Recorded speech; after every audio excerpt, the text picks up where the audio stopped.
politics and bullshit like that. I want to talk about football and You look like you're doing embroidery or something. Meccano and putting metal things together and such. Well, in case you're wondering what you're doing, welcome to Needlework with Steve Andrews on a Thursday evening.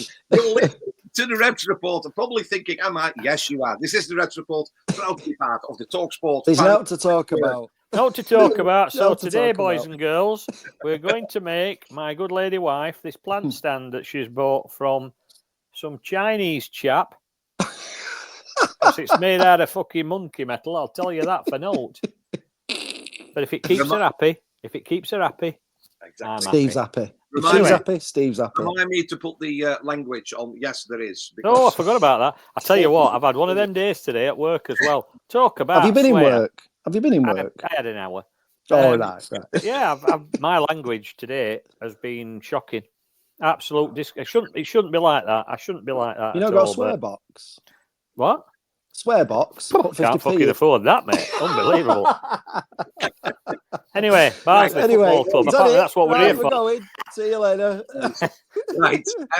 Last week, Adam Oxley on the show. Looking forward to a South Yorkshire derby. And we were always quite positive, weren't we? I think all of us said that, Barnsley will get the win.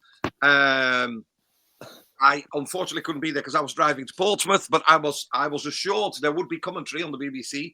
Well, there probably was. Not in your car. Not if the match is on Bet the Sky. air were blue. So as soon as Rob Staten says, and it's Rotherham to take the kickoff, welcome to the South Yorkshire Derby from Oakwell. You're listening to BB Radio Sheffield. Due to broadcasting right, we cannot bring you commentary of your chosen match. And then somebody started talking about, I don't even know what it was, so I switched it off. So I missed it. I saw the highlights, and as soon as I got to Portsmouth, I saw the Reds victorious. So I need to know how we played. I need to know what it was like. I need to know about the atmosphere, about the goals. Adam was unavailable, so Steve is back. Besides making plum pots, he's one of those. And of course, Ian, multi-talented. the dog as well. He's got a plant pot holder on on his his head. head. Anyway, it was a fine evening. Oh, you're asking him for you? He didn't even bloody go either. Unbelievable. Get on We're going with to it. see Ian about the dog. What's the name of the dog? Lola. Lola. She a show girl. And Hey, I'll tell you what. Cup of tea's just arrived. Look at this. Look Look at this. Beautiful. Cheers, love. Get that bloody Marvellous. plant pot sorted. Tell you what, I'm making it now. Right, South Yorkshire Derby, 2-0 victorious. Ian, let's start with you. First half with you then. Line up, any surprises, and what was the first half like? I wouldn't say surprises with the lineup. I think we all recognise, and Clark himself, I think we pretty much know what that starting best 11 is now, I think. Yeah. Would we ever have thought that didn't include Barry Cotter a couple of months ago when, he were a fan's favourite, but fair play to the likes of Ghent coming in, and the system seems to be a lot more better balanced. We mentioned it last week with Russell being a bit higher up. Players are coming into form. So probably no surprises with the. Humphreys didn't start, did he? That was a surprise. Sorry, yeah, it's just come to me now. But Phillips came straight back in, didn't he? Which I was a bit was a surprise. I think he's a favourite with Clark. But I was a bit surprised with Humphreys. But then obviously Clark mentioned that he thought Waters would do a better job at stretching their back line. And to be fair to Humphreys, he come off the bench and absolutely slammed the winner in, didn't he? The second one in. First half, I thought, first 5 minutes, they started really quick. But after that, once we got a bit of control of the ball, I was really pleased with the football that we played.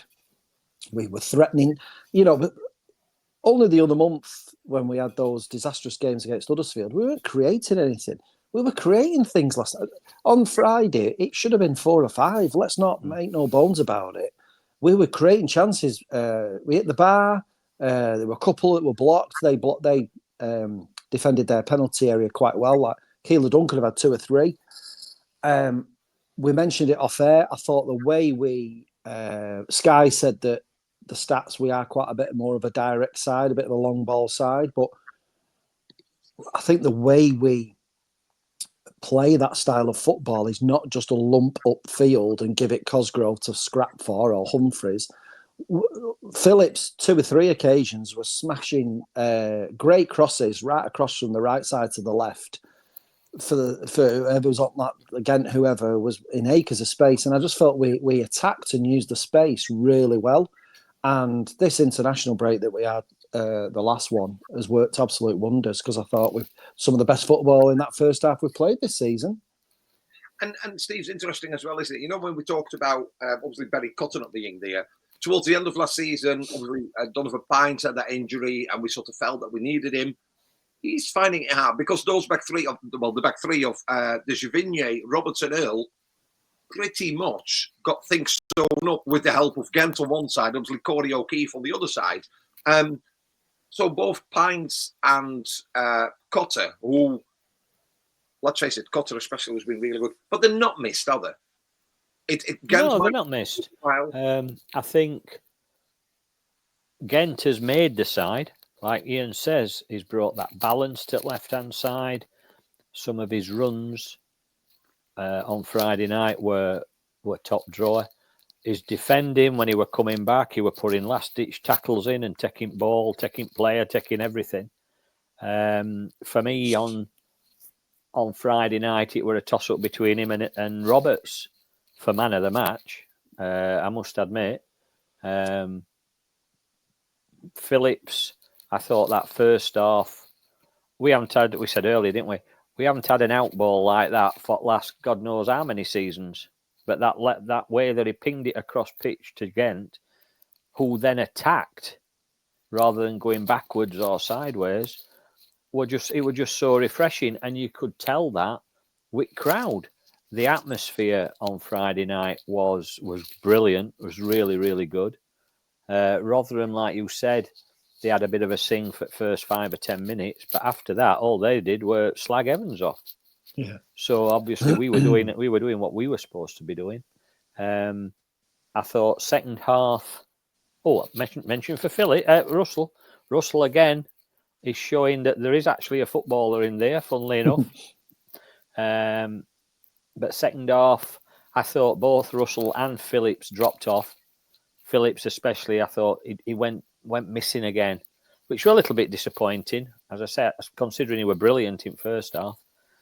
But Humphreys came off bench, and the way he took his goal, what that were a Premiership finish. That really was absolutely brilliant.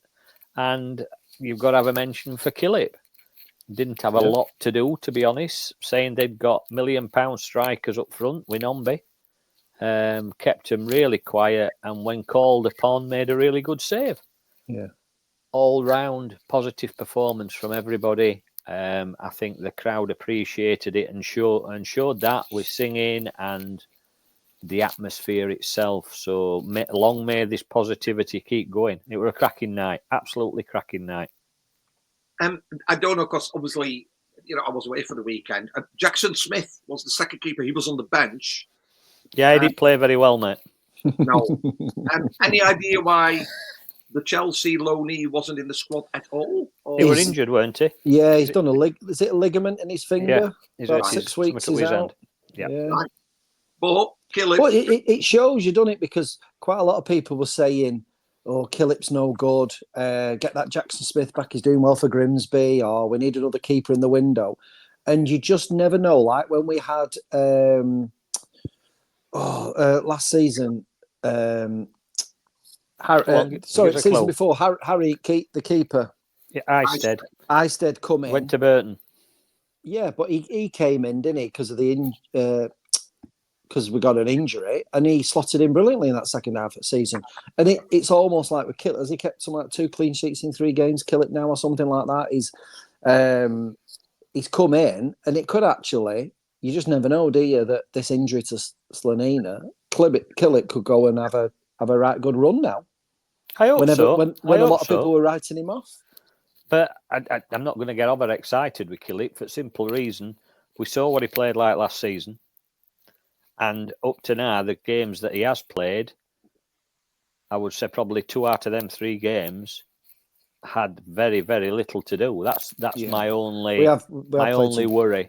poorer sides, haven't we? I must Yeah. admit, but it gives him a chance to bed in and get a bit of confidence. That's it. Yeah, of course it does. Yeah, Of course it does. And the thing is, as well, isn't it? Somebody tweeted the other day, and I had a look, and they put, if you look at our fixtures, I mean, I know Shrewsbury. Don't look at December's; they're horrendous. Don't look at December's fixtures; they're horrendous. No, what I'm saying is, we're finding that form in good time. If you look look at who we've played. I mean, Shrewsbury on bottom, Burton second from bottom. We're now playing Cambridge on Saturday. We're third from bottom. They're hitting a little bit of form. Well, obviously they had a horrendous day last Saturday, losing 6-1.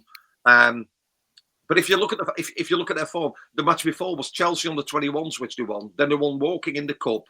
They won Burton away 1-0, and they won Stevenage back late October.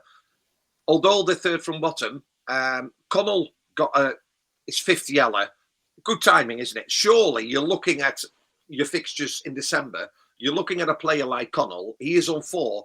As a manager, you'd say just somewhat silly towards the end because we've got Cambridge next week. Because Matty Craig, would you say as a stand-in for that one coming up on Saturday, Ian? Or probably, yeah. Probably more than likely, and he's got something to prove, hasn't he, after being dropped. Yeah. So I probably like for like. I don't know what Steve thinks on that one, but I think pretty like for like, isn't it, Craig and Connell? Oh, do you know, I'd go for that. Keep that positive feeling and put Humphreys in. Oh, now then, everybody's looking at this now, going, "Shut up, you idiot!" But think what an attacking formation that'd be. Oh yeah, and drop Russell back a bit. Drop him back. I won't drop him back much because he's been playing really well as going forward. Yeah. But Phillips could quite easily play in that central role rather than shoving him out wide. But he'll not do that. He'll not do that anyway. So what do I know? And looking ahead then to we're halfway in November. There's 4 matches left in November. One of them being the FA Cup match against Bristol Rovers, which is at home. We've got Cambridge away, and then the next 2 matches. So the 23rd of November at home versus Wigan, and on the Tuesday after, we're at home versus Reading. It's important now, isn't it? Because we've had a couple of results at home. We think, oh, it's great, and maybe because it was a derby match, it's even more like, oh, we've come alive at home. That's great. Means nothing, don't it? If that next home match you stutter again. How much do you think, Steve? It's because as a unit they're just going better. And how much it was a derby, it was busier than usual, there was a great atmosphere, it was all a bit, you know what I mean? But it's the same as well. And if any player that can't get up for a derby, there's something wrong. But they all performed. We didn't play like with 10 men like we have done some games. All 11 or all 15 hit form on Friday night, and that was sensed by the crowd. And it's keeping that positivity going. So, yeah, of course, we need 3 points on Saturday against Cambridge. I mean, I didn't think we'd still be in 4th, considering everybody else was playing Saturday. And results went just for us, didn't they? were brilliant. And it's not very often. It's not been very often that's happened for us in past.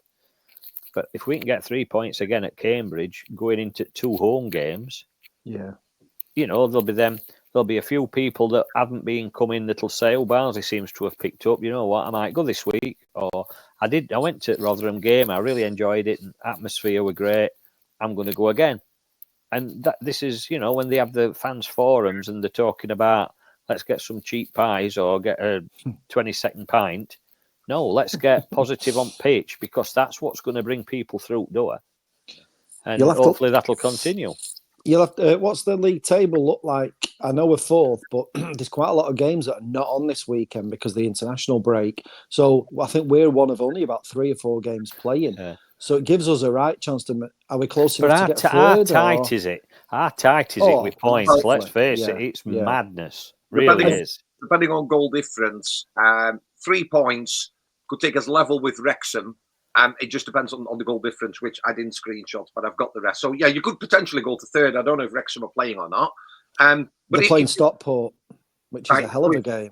If you look at the fixtures then, Cambridge, okay, are away form. You'd like to think, and I know they found a little bit of form, but they got a walloping last weekend, so we have to avoid that sort of hangover comeback feeling that they always seem to have against Barnsley. A team can be down in the dumps, not won a match, and then they play us, and suddenly, like Brazil.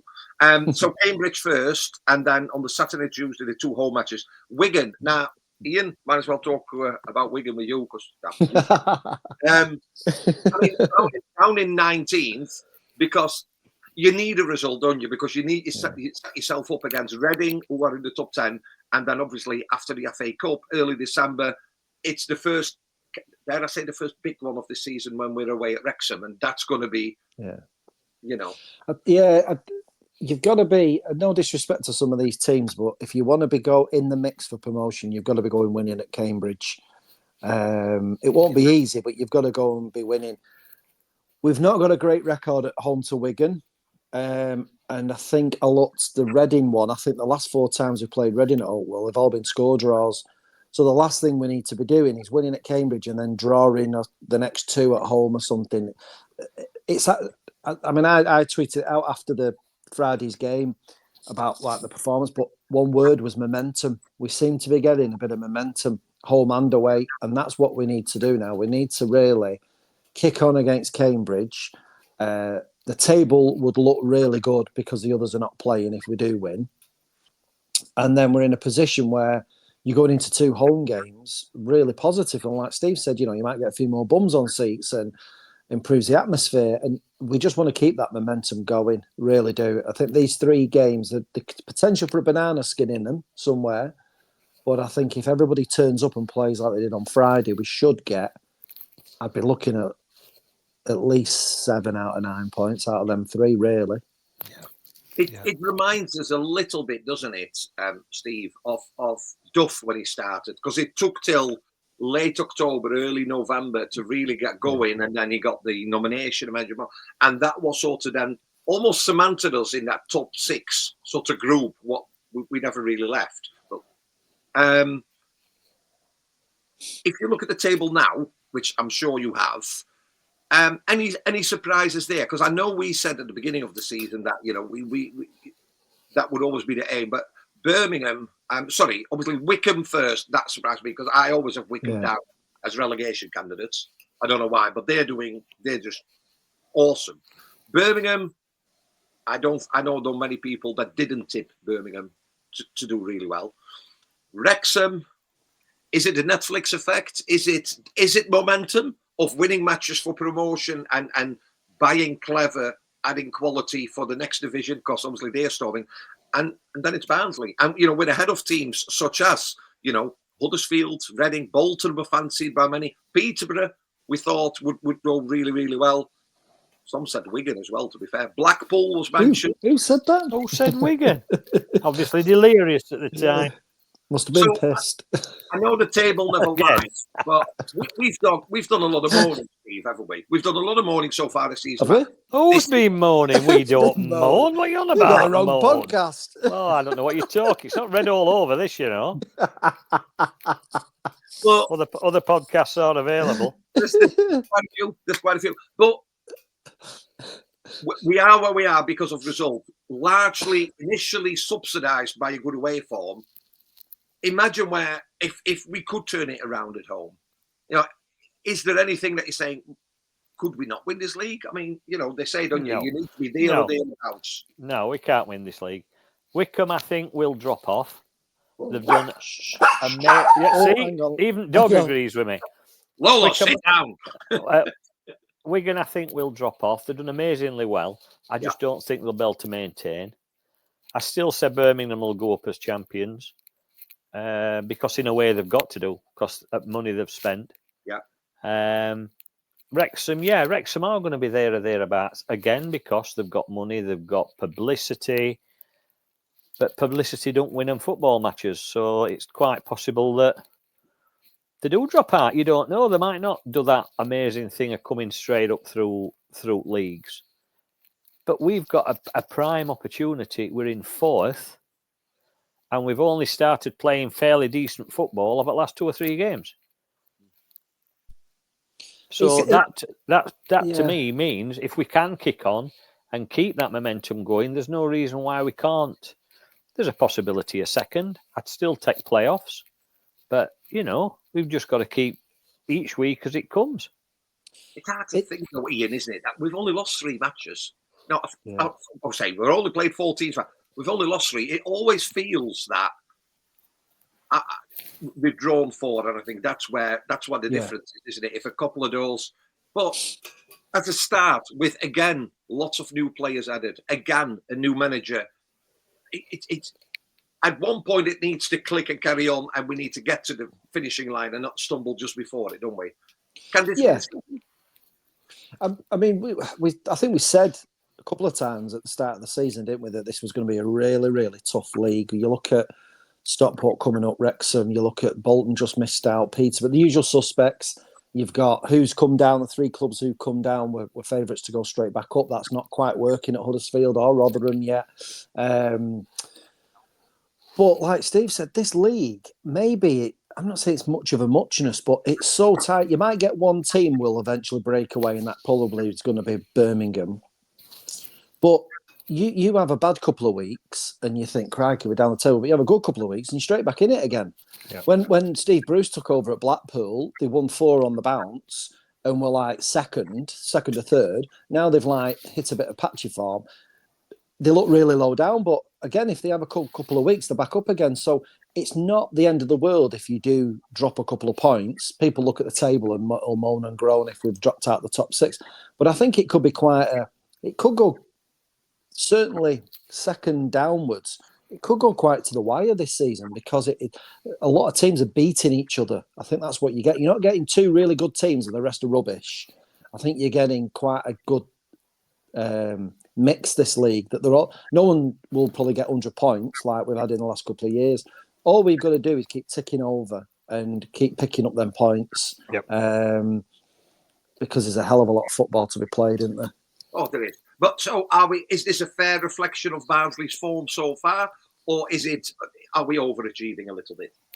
Because I think it's a fair. I genuinely think a successful squad is not always the most expensive squad. It's the squad that's got the unity and that will fight and die for each other. And I think that I feel it more now than I have done in the previous few seasons. I think the most pleasing thing is that we knew it'd be a little bit rocky with a new manager, and like you said before, with Duff, it took a couple of months for him to kick in, and now it seems to be playing out again now under Clark.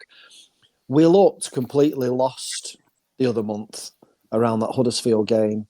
Yep. And, now we look at almost a different team. It's like we're starting to click. So we need to see this squad and see it achieve. And I think we'll hopefully see that as they settle down now. And as long as we don't get any injuries, the form that we're in maybe another month's time, you'll know exactly what this team can do. But yeah, it's a completely different side to what was only about 4 or 5 weeks ago. Yep. And you just said it, Ian. Steve, I know we're not there. December is going to be a very telling month for us, isn't it? We've got Birmingham at home. We've got Exeter away. Then we've got Leyton Orient. Then we've got Bolton away. Peterborough away. And then the 1st of January, we've got Wrexham at home. That's quite a quick turnaround for, Wrexham, which could be good. It's important, isn't it, that not only we use, because we talked about a Cotter, we talked about a Matty Craig, we talked about the goalkeeper all the way through injury, that we've got that strength in depth. Because in a season or in a month where you've got maybe 6 or 7 matches, there will be injuries. We need to make sure that strength in depth and the competitiveness as well, I suppose. So somebody like Humphreys not starting and then proving a point, it's for the better of the team, isn't it? Getting like a winner in the 86 minutes. Is there any other players that you think, not in danger, but, Ghent versus Cotter, for instance, Humphreys, O'Keefe, Waters. I take my hat off to O'Keefe. He had a good game on Friday, O'Keefe. Him and Ghent, there's end product, and that's my only criticism with Cotter. There was no end product to get in some great positions, and his crossing was awful. But yeah, there's a few that you could tip your hat to. I think I disagree slightly in the fact that you said that the strength in depth. I would be worried if Ghent got injured. Mm-hmm. I would be worried if Humphreys or DKD got injured. Because you look at what's coming in, Cosgrove, up and down, not really doing much.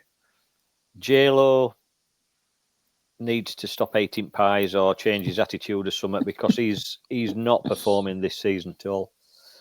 Defensive wise, yeah, you've got Pines, but we've got no cover on that left wing back at all. No. There's nobody else. No. And you can say, yeah, we'll put one at Young'uns in. Yeah, I'm all for that. But if you're trying to keep that momentum going, we don't have a left wing back on bench. Even one of the kids don't get on bench for normal matches, so he's not even looking at that. He's looking at pushing Earl wide and putting Pines in middle, and that for me is not answer. I'm sorry, but it's not. I like Earl where he's playing, and I think it suits him better as that left-hand side of a back three. So they're areas, I think, that we don't have strength in depth. You've got the likes of Shepherd and Lapata out on loan.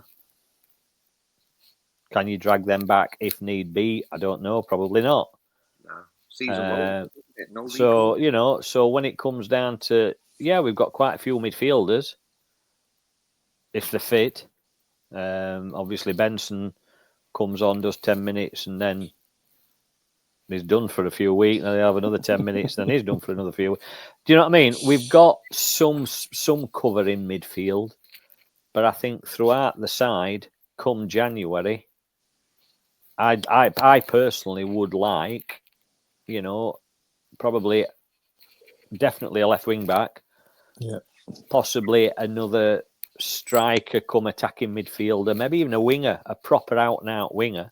Because we still, let's face it, we still struggle for pace. Humphreys has got a bit of pace on him, and Watters has. And Gent has, to be honest. And it's not, we've not had more than probably one player, if any at all, that's actually had any pace for the last 2 or 3 seasons. It's been a bugbear for us for quite a while. But I think we do need strengthening in January, definitely. Not going mad, and I'm not saying we go out and spend millions. So we're not going to go out and spend millions, unless Julian Key's got something hiding in a stocking. If only.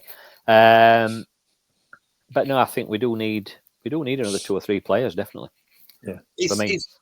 When you talk about 1 or 2 players, Ian, my biggest worry, I've got lots of worries, but football related, would be an injury to Mark Roberts, because I think he hasn't got pace, but he is very clever the way he defends. He goals and he'll get it, and he doesn't need to worry what if, because he will get it. My worry is that with somebody like Pines to me should be watching every move Mark Roberts make, because he is very clever, isn't he? If he can't commit, he stays a yard off, and he might give that person a yard because it means he'll not go around him. Let's hope it doesn't. But if Mark Roberts were to get injured, I just feel we'd be a lot more vulnerable suddenly.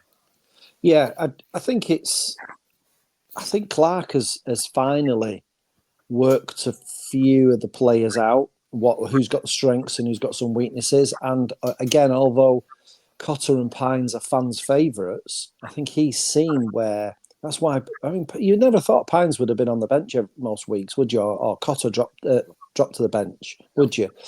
And I think he's probably right, because as much as I like Pines, he can go charging a bit like a bull in a china shop. Whereas Mark Roberts he's got that footballing brain, and he knows he's not quick. So he knows his other ways to win the ball, or his other ways to clear it. And there's a time for Rose and there's a time for playing it out. And you can't buy that. And hopefully Pines will learn from that. But I agree. Yeah. I think the last couple of months he's come on really good. I thought he had a bit of a dodgy start, Roberts, at first. I thought he had a tough opening game against Mansfield when they had a lot of pace, and I thought, crikey, he looks shot. He's like a racer. I'd like to have him put down. But to be fair to him, he's grown into it, and he's one of our better and he's one of our most consistent performers. And but yeah, you can't flog Connell. You can't flog Roberts. Some of these lads are going to need a bit of a break at the time. We're not getting an international break. We're playing Cambridge. It's another game. I know they're only playing one every week, but we're gonna have to have the likes of Cotter and Pine step up when they do get back into this team at some point. They're going to have to step up, aren't they? Yeah, and Steve, I think the decision for Connell to be captain and Roberts vice captain has been a good one, hasn't it? Because there is communication, there is guidance, there is experience, and listen, I think at one point they need to learn what they need to learn during the week. When they're on the pitch, you can shout from the sidelines all you want, but it's down to a captain or a vice captain to put people into places, to organise things and to notice things. Fair to say that so far Connell is doing that job pretty well, as is Mark Roberts. I think first few games, and I think we covered this, I thought Connell at times were going to turn into another Liam Kitchen, and he were finding the captaincy and playing well a bit of a albatross around his neck. But this last month and a half or so, I think he's really settled down. He's playing definitely one of our better players. Yeah. And I think he's now starting to understand the captain's role of what he's doing and how he can lead them. And it wouldn't surprise me if he's learning some of that off Roberts, if Roberts is, with his experience, etc. He's an old head and Connell's a young head. But I think it's definitely still right choice. We said it last season, didn't we? He should have been captain. But talking about coming off sidelines, from what we said last week, it's all right. I'm struggling with one of these screws. What we said. If I don't finish this, you'll not let me go out. So I've got to get it done. What we said last week about, I don't know if obviously Carlo didn't watch it. I don't know if you noticed, Ian, but it was like watching wrestling in '70s. In that box, they used to tackle it. All Clark had to do was touch Oran, and Oran had come out up front. Then he'd touch Devaney, and he'd come out. Then he'd touch Stead, and he'd go out. And it was just like watching. They were like tag teaming. They were really clever to watch. World of sport. They were like world of sport because I'm guessing you're not supposed to have more than one person in the technical area at one time. Because I noticed assistant referee kept going over and having a little word.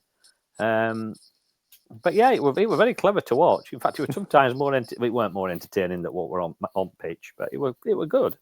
And in Sky Bet put a tweet out earlier today, just looking at totals and stats, and they put a League One team of the season so far. One Barnsley representative in that team of the season so far, and that is in fact our captain Luke Connell. So it's funny actually because I saw a team at week from last week as well, and there was only one Barnsley representative. I bet you can't guess who it were. Adam Phillips. There you go. Who the fucking hell's watching these games and doing this? I know I'm not a big Phillips fan, but come on, you could name 4, 5 players that played better than him on Friday, and he had a good game.